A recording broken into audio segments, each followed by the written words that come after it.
नमस्कार प्रिय मित्रों, मैं आप सभी का एस्ट्रो फ्रेंड विजय तिवारी। मित्र, मैं आपको बताता हूं हर महीने का राशिफल मेष से लेकर मीन तक। आज भी मैं आप सभी के समक्ष लेकर के आया हूं वर्ष 2022 सितंबर मंथ मकर राशि वालों के लिए कैसा रहेगा। देखिए, मकर राशि के अनुसार कुछ खास बड़े ग्रहों का राशि परिवर्तन हो रहा है, जिसके द्वारा मेरे मित्र आपके जीवन में क्या कुछ खास विशेष परिवर्तन होगा वो मैं आपको इस वीडियो के माध्यम से संपूर्ण जानकारी मैं आपको देने का प्रयास करूंगा। छोटे छोटे परिवर्तन के द्वारा, छोटे छोटे उपाय के द्वारा आप अपने जीवन में एक बहुत बड़ा परिवर्तन मेरे मित्र प्राप्त कर सकते हैं। कौन से ग्रहों का कब राशि परिवर्तन हो रहा है वो मैं डेट आपको बता देता हूं। 17 सितंबर को सूर्य कन्या राशि में प्रवेश करेगा। इसके बाद अगर मैं देखूं तो 10 सितंबर को बुध वक्री होगा। इसके साथ में अगर देखूं तो 24 सितंबर को शुक्र कन्या राशि में प्रवेश करेगा। ये बड़े ग्रहों का राशि परिवर्तन है। इस वीडियो के माध्यम से संपूर्ण जानकारी आपको देंगे, लेकिन उससे पहले मैं कहूंगा, अगर आपके भी मन में कोई प्रश्न है, कोई सवाल है, अगर आपके जीवन में कोई भी समस्या है तो आप मुझे स्क्रीन पे दिए गए नंबर के द्वारा आप मुझे संपर्क कर सकते हैं, मुझसे बात कर सकते हैं। अपनी पत्रिका का आप संपूर्ण विश्लेषण मेरे द्वारा आप प्राप्त कर सकते हैं। तो देर न करते हुए मैं सबसे पहले इस वीडियो के माध्यम से चार्ट को समझाने का प्रयास करता हूं।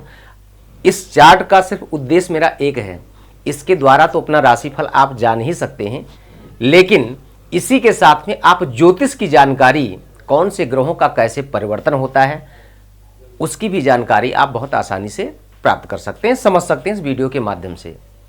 देखिए, मकर राशि वालों के लिए शनि स्वग्रही है। शनि अपने ही घर में ये बैठा हुआ है, जिसके द्वारा आपके जीवन में क्या कुछ खास परिवर्तन। शनि क्या है? न्याय का कारक है। जैसा हमने पूर्व में कर्म किया है, उस कर्म के अनुसार हमको इस मंथ में एक अच्छा फल, अच्छा रिजल्ट मिल सकता है। लेकिन शनि एक अशुभ ग्रह है। अशुभ ग्रह अपने ही घर में अगर कोई भी प्लैनेट्स बैठते हैं तो वो अपना एक अच्छा फल देते हैं। यानी आपके लग्न की स्थिति देखूं तो काफ़ी अच्छी, आपके राशि के अनुसार काफ़ी अच्छी मजबूत होगी। इसी के साथ में अगर मैं बोलूं तो शनि का स्वग्रही होना बहुत अच्छा है। अगर आप आईटी क्षेत्र में जॉब करते हैं या आईटी क्षेत्र की तैयारी कर रहे हैं, टेक्निकल क्षेत्र की तैयारी कर रहे हैं, तो आपको काफ़ी अच्छा लाभ मिलने का योग प्रेजेंट टाइम में सितंबर मंथ में आपको मिलेगा। बात करूं अगर आपके लग्न से द्वितीय भाव की, राशि से दूसरे स्थान पे शनि की राशि है, यानी कुंभ राशि है, तो कुंभ राशि के अनुसार अगर मैं देखूं, यानी जो आपके धन का भाव है, इस भाव में शनि का अच्छा आपको रिजल्ट मिलेगा। यानी जो आपका अर्निंग आप स्रोत, जो आपका बैंक बैलेंस है, ये आपका मजबूत होगा, अर्निंग का स्रोत आपका बढ़ेगा। इसी के साथ में अगर आपको बताऊं तो आप थोड़ा सा एक चीज पे अपने जरूर कंट्रोल करिए, अपने वाणी भाव पे। किसी भी बात को बोलने से पहले, कहने से पहले एक बार आपको ये जरूर सोचना होगा कि मैं कहने क्या जा रहा हूं, इसका साइड इफेक्ट मेरे कैरियर पे या हमारे परिवार पे या व्यापार पे किस प्रकार से इसका साइड इफेक्ट पड़ सकता है, कहीं नुकसान तो नहीं हो सकता।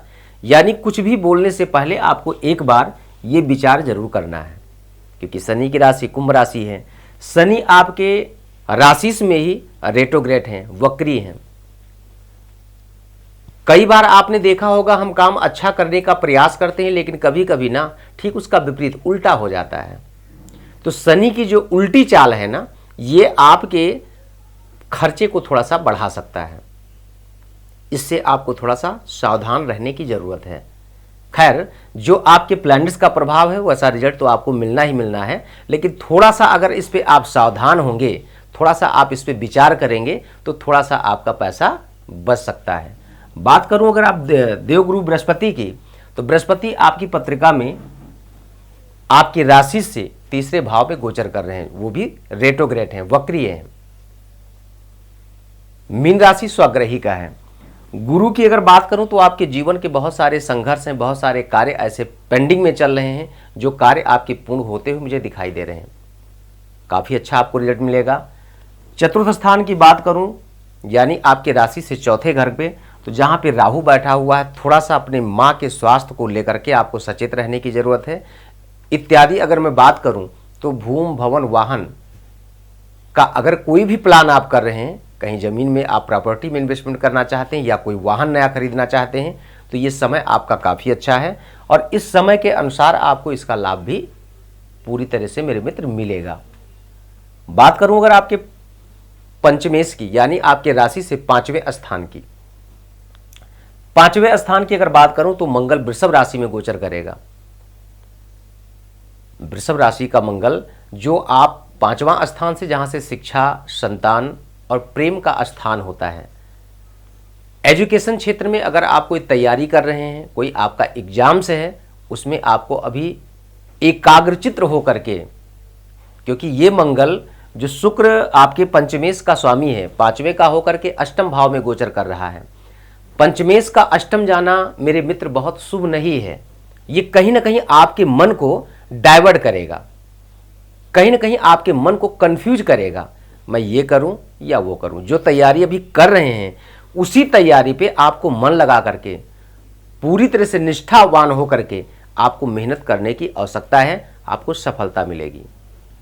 बात करूं अगर आपके लव लाइफ की, चूंकि शिक्षा, संतान और प्रेम स्थान है, तो अगर आप किसी से प्रेम करते हैं, अगर आपका आपके प्रेमी या प्रेमिका के साथ में अभी प्रेजेंट टाइम में सामंजस्य नहीं मिल रहा या किसी कारणवश कोई भी बात विवाद चल रहा है, तो कार्य आपके मुझे बनते हुए दिखाई दे रहे हैं, लेकिन थोड़ा सा अपनी वाणी को आप कंट्रोल करें। कई बार क्या होता है, अच्छे भले रिश्ते हमारे एक शब्द के द्वारा, क्योंकि शब्दों का प्रहार बहुत तेज होता है, तो उस प्रहार से बचने के लिए अपने वाणी भाव को थोड़ा सा मजबूत रखिएगा। सोच विचार करके ही आप कोई निर्णय लें। यह समय आपके लिए अनुकूल है।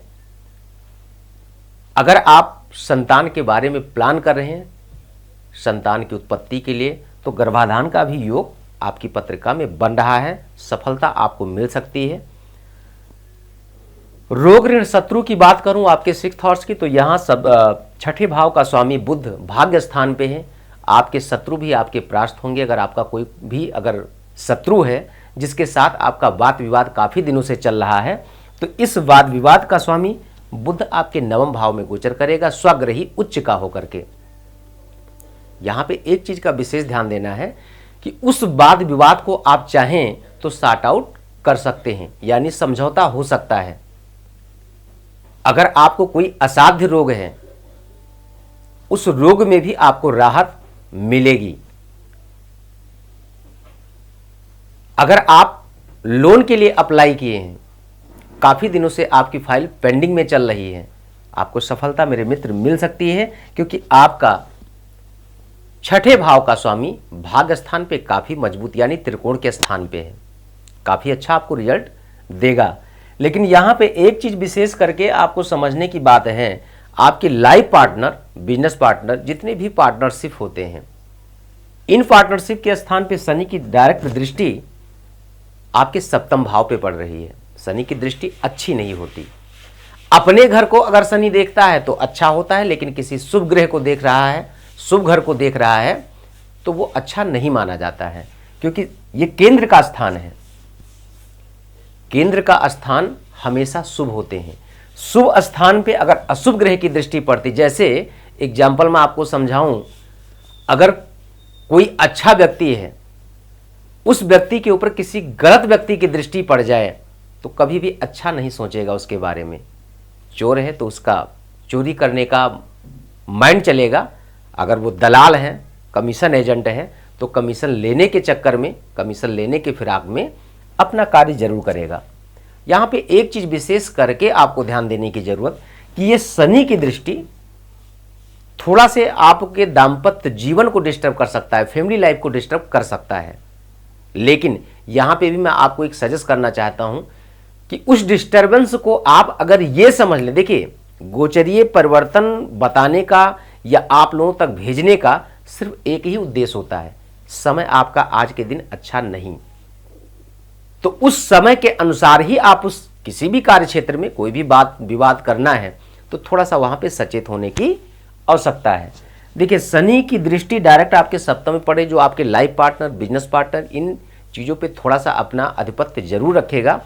लेकिन अगर यहाँ पे भी अपनी उन बड़ी बड़ी समस्याओं को छोटे में कन्वर्ट करने का प्रयास करेंगे तो आपका लाइफ अच्छा होगा। कोई भी व्यापार आप कर रहे हैं, किसी के साथ पार्टनरशिप में कर रहे हैं, तो अपने पार्टनरशिप में किसी भी प्रकार का अगर कोई कंफ्यूजन है आपको या आपके पार्टनर को, आपको ऐसा लगता है, तो उस व्यापार को डिस्टर्ब करने से पहले एक बार बैठ करके दोनों लोग विचार कर लें। कई बार शक के दायरे में हम आने के बाद ना अच्छे भले संबंध को खराब कर देते हैं, अच्छे भले व्यापार को हम लोग बंद कर देते हैं। तो कभी शक की स्थिति अगर पैदा होती है तो आपको इस बात का ध्यान देना कि हमको बैठ करके उस पर चर्चा करनी चाहिए। चर्चा करने के द्वारा आपकी वो बड़ी से बड़ी समस्याएं खत्म हो जाती हैं, भ्रम आपका टूट जाता है। बात करूं अगर आपके अष्टम भाव की, तो आपके पंचमेश का भी स्वामी शुक्र है। जैसा कि मैंने बताया कि थोड़ा शिक्षा में आपका मन डाइवर्ट करेगा, तो पंचमेश का स्वामी जो शुक्र सूर्य के साथ बैठा हुआ है स्वग्रही होकर के, ये आपका बहुत अच्छा नहीं है। यानी आपको अष्टम को भी ध्यान में रखते हुए ही कोई कार्य करें जिससे आपको एक अच्छा लाभ मिले। अगर आप लंबी यात्रा के लिए कहीं प्लान कर रहे हैं तो विचार करके आप उस यात्रा को सफल बनाएं। अगर आप कोई भी बड़े सेक्टर में अगर आप कोई इन्वेस्टमेंट करना चाहते हैं, प्रॉपर्टी इंडस्ट्रीज एरिया में या किसी भी ऐसे लाइन में, तो आपको एक बार ये विचार करने की आवश्यकता है कि जहाँ पे मैं पैसे लगाने जा रहा हूँ उस जगह पे मेरे पैसे फंसेंगे नहीं, वरना आपके पैसे फंस सकते हैं, नुकसान हो सकता है। उससे बचने के लिए मैंने आपको बता दिया कि थोड़ा सा इस चीज़ को ध्यान देने की आवश्यकता है। वाहन इत्यादि अगर आप चलाते हैं, ड्राइव करते हैं, आज के डेट में हर व्यक्ति चलाता है, तो थोड़ा सा सावधानी को बरतने का प्रयास करिएगा, वरना क्या होगा, आपको थोड़ा नुकसान हो सकता है, चोट चपेट लग सकती है। बात करूँ अगर आपके भाग्य स्थान की, तो बहुत अच्छा, बहुत मजबूत है, क्योंकि देवगुरु बृहस्पति का भी दृष्टि आपकी पत्रिका में सप्तम भाव में पड़ रही है। पांचवी दृष्टि से आपके life partner, business partner, partnership पे पड़ रही है। गुरु की दृष्टि जहाँ भी पड़ती है बहुत अच्छा रिजल्ट देता है, क्योंकि गुरु का काम है हमेशा शुद्धत्व को प्राप्त करवाना, अच्छा ही करता है, बुरा नहीं करता है। सातवीं दृष्टि से अगर देखूं तो आपके भाग्य स्थान को मजबूत कर रहा है, यानी बुध स्वग्रही होकर के काफी अच्छा है। भाग्य भी आपका सपोर्ट करेगा, लेकिन अपने आलस्य को अपना भाग्य ना समझें, कर्म करें। कर्म जब आप करेंगे तभी आपको सफलता मिलेगी, फल तभी मिलेगा। बात करूं अगर आपके D10 चार्ट, यानी आपके दसम भाव जो कैरियर का स्थान है, यहाँ पे शनि की दृष्टि भी पड़ रही है, दसम दृष्टि से शनि देख रहा है। इसके साथ में केतु की भी युति है शुक्र के घर में, कर्मेश आपका अष्टम में है, तो थोड़ा सा कैरियर को लेकर के आपको डिस्टर्ब कर सकता है। लेकिन एक चीज का विशेष ध्यान रखिएगा कि शनि की दृष्टि तो पड़ रही है, शुक्र आपका अष्टम में है, लेकिन यहीं पे अगर मैं बात करूं तो गुरु की भी दृष्टि आपके पत्रिका में पड़ रही है। गुरु का शुभ तत्व आपको जरूर प्राप्त होगा, बस मेहनत करना है और मन लगा के मेहनत करना है। कोई भी काम करें मेरे मित्र, इस टाइम आप संकल्पवान बन के, क्योंकि संकल्प में कभी भी विकल्प नहीं होता है, हमेशा ध्यान रखिएगा। कई बार क्या होता है ना कि हम संकल्पवान नहीं बनते, हमारा दृढ़ संकल्प होना चाहिए, और उस संकल्प के कारण आपके जैसे ही मन में कोई विकल्प आता है, एग्जाम्पल आप कोई भी व्यापार कर रहे हैं, अगर आपको उसी व्यापार पे टिक करके काम करना तो उस व्यापार में आपको सफलता मिलती। कई बार क्या होता कि व्यापार थोड़ा सा डाउन हुआ, व्यापार थोड़ा कम चल रहा है, तो आपके मन में, आपके दिमाग में किसी अदर व्यापार, जो आपके पड़ोसी का व्यापार है, वो व्यापार उसका अच्छा चल रहा, तो आपके माइंड में ऐसा कुछ ख्याल आता है, ऐसे कुछ विचार आते हैं कि शायद इस व्यापार को मुझे चेंज कर देना चाहिए, जबकि ऐसा करना बिल्कुल उचित नहीं है। क्यों भाई? जब आपका भाग्य ही नहीं साथ दे रहा है, आप कर्म ही नहीं कर पा रहे हैं, आपका मन ही एकाग्रचित्त नहीं है, तो क्या व्यापार चेंज करने से आपका मन एकाग्रचित्त हो जाएगा? नहीं हो सकता है। कई बार मैंने इसके पहले भी चर्चा किया कि अगर मनुष्य का भाग्य सपोर्ट करता है तो एक बार छोटे से व्यापार करने से बहुत बड़ा व्यापारी बन जाता है, यानी व्यापार में एक अच्छी सफलता मिलती है, सक्सेस होते हैं। लेकिन जब आपके प्लैनेट्स का ही प्रभाव अगर आपके विपरीत है तो मित्र आपको लाभ नहीं मिल पाता, जैसा कुछ यहाँ मैंने आपको बताया। फिलहाल अगर आप आईटी क्षेत्र में जॉब करते हैं या आप गवर्नमेंट जॉब करते हैं, राज्य कर्मचारी हैं या आप केंद्र सेंट्रल गवर्नमेंट में जॉब करते हैं, तो आपके थोड़ा सा स्थानांतरण का भी योग बना रहा है। पद प्रमोशन भी हो सकता है और डिमोशन भी करवा सकता है। अब ये आपके कर्म पे डिपेंड करता है, आपका कर्म कैसा था। इसके पहले शनि हमेशा न्यायकर्ता ग्रह है, न्याय का कारक है। जैसा आपने कर्म किया ठीक उसी प्रकार से आपका प्रमोशन और डिमोशन दोनों करवा सकता है, स्थानांतरण करवा सकता है, परिवर्तन, ट्रांसफर। बात करूं अगर आपके लाभ भाव की, तो लाभेश आपकी पत्रिका में देख रहा हूं तो मंगल है, जो आपके पंचम त्रिकोण स्थान पे बैठा हुआ। लाभ का स्रोत आपका अच्छा रहेगा, मजबूत रहेगा। लेकिन एक चीज का विशेष करके ध्यान देने की जरूरत है, मंगल आपकी पत्रिका में D5 चार्ट में वृषभ राशि में है, ये अच्छा है। यहां पे बुरा क्या है कि जो आपके अर्निंग का क्षेत्र है, जहां से आप पैसे अर्निंग करते हैं, किए हुए कर्म का आपको लाभ मिलता है, ये तो आपका मानकर चलिए कि ये है आपका आउटपुट और ये है इनपुट। यहां से आप कर्म करते हैं और यहां से आप किए हुए कर्म का लाभ प्राप्त करते हैं। यहां की स्थिति देखिए, मंगल वृषभ राशि में बैठा हुआ है, तो ये बहुत ठीक नहीं है। लेकिन हां, अगर आप मेहनत मन लगा के करेंगे तो मेरे मित्र सफलता आपको अच्छी मिलेगी। आलस्य को अपना भाग्य समझेंगे, नुकसान होगा। बात करूं अगर आपके द्वादश स्थान की, तो देव गुरु बृहस्पति आपके त्रिकट स्थान पे बैठे हुए हैं, तीसरे भाव में, पराक्रम संघर्ष के स्थान पे। ये आपके लिए काफी अच्छा है, लेकिन इनकम से ज्यादा आपका थोड़ा सा खर्चा बढ़ सकता है। खर्चा आप बेफिजूल का नहीं करेंगे, बेफिजूल के खर्चे पे थोड़ा सा आपको ध्यान देने की भी जरूरत है, क्योंकि आपके इस मंथ में यानी सितंबर मंथ में मकर राशि वालों के लिए थोड़ा सा खर्चा ज्यादा होगा, परिवार के प्रति, व्यापार के प्रति या अपने आप के प्रति। तो थोड़ा सा उन खर्चों को भी कंट्रोल करने का प्रयास करेंगे, आपको काफी अच्छा रिजल्ट मिलेगा। एक चीज का विशेष करके ध्यान दें, जो मैंने अभी तक आपको बताया, ये चंद्रमा के गोचरीय परिवर्तन के अनुसार, चंद्रमा क्या है, मन का कारक है, मस्तिष्क का कारक है। चंद्रमा मन और मस्तिष्क, चंद्रमा के यानी मन के द्वारा ही हम अच्छा और बुरा दोनों कार्य करते हैं, अच्छा भी करते हैं और बुरा भी करते हैं। अब आपके पत्रिका के अकॉर्डिंग जो दशाएं चल रही हैं, उन दशाओं पे चंद्रमा का गोचरीय परिवर्तन का ही फल आपको प्राप्त होता है। आपकी पत्रिका में भी दशा किसकी चल रही है, एग्जाम्पल मान लीजिए आपकी पत्रिका में मकर राशि है, तो शनि कैसा है, राशि स्वामी कैसे हैं, नीच के हैं, शत्रु के हैं, अतशत्रु के हैं, किसी अशुभ स्थान पे हैं या शुभ स्थान पे हैं, रिजल्ट आपको वैसे ही देते हैं। विशेष करके आप इन चीज़ों को ध्यान में रखते हुए हमेशा ये ध्यान रखिए कि हमारे प्लैनेट्स के प्रभाव हमारी दशाओं पे डिपेंड करते हैं। दशाएं 5 प्रकार की होती हैं, महादशा, अंतरदशा, प्रति अंतरदशा, सूक्ष्म दशा और प्राण दशा। दशाएं आपकी पत्रिका में क्या आपको इंडिकेट कर रही, फल आपको वही मिलता है। विशेष करके आपको 2-3 चीजें मैं बता दिया हूं, राहु का और शनि का उपाय आपको करना अति आवश्यक है। इससे आपके जीवन में जो समस्याएं चल रही हैं, ये सितंबर के मंथ में काफी हद तक सॉर्ट आउट हो जाएंगी। आपके भी मन में अगर कोई प्रश्न है, कोई सवाल है, तो आप अपनी पत्रिका का संपूर्ण विश्लेषण मेरे द्वारा आप प्राप्त कर सकते हैं। कभी भी ये चिंता मत करिए कि विजय प्रकाश तिवारी से बात नहीं हो पाएगी। एस्ट्रो विजय तिवारी आपकी सेवा में सदैव तत्पर रहते हैं। जो स्क्रीन पे नंबर दिया जा रहा है, इस नंबर के माध्यम से आप मुझसे जुड़ सकते हैं, वीडियो कॉल करके बात कर सकते हैं, वॉइस कॉल करके बात कर सकते हैं। अगर आपका कोई प्रश्न है तो आप व्हाट्सएप पे लिख करके मुझे अपना date of birth, time of birth, place of birth भेज सकते हैं और दिखा सकते हैं। तो आज के इस वीडियो में सिर्फ इतना ही। आगे पुनः मैं अन्य राशियों के बारे में चर्चा करूंगा, कुछ अन्य विषय के बारे में चर्चा करूंगा। तब तक के लिए नमस्कार, जय श्री सीताराम।